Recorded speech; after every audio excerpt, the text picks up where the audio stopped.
Hello guys, আমার একটা মন জাগলো যে একটা ভিডিও বানাই। তা কী করবো, শুয়ে শুয়ে ভিডিওটা বানাচ্ছি আমি।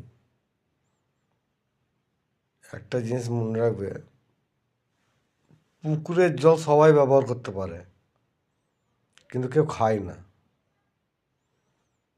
তেমনি বৌদিদেরকে সবাই ব্যবহার করতে পারে, কেউ কিন্তু বিয়ে করবে না।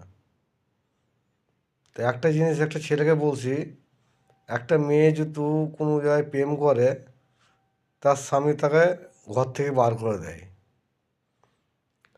অথচ একটা ছেলে যে একটা মেয়েকে প্রেম করে, তার বউ তাকে কিছু বলবে না, না জেনেও কষ্ট করে চেপে থাকবে। হ্যাঁ, কিন্তু আমি বলছি কি ভাই, দুঃখ তো সবই আছে, কষ্ট জীবন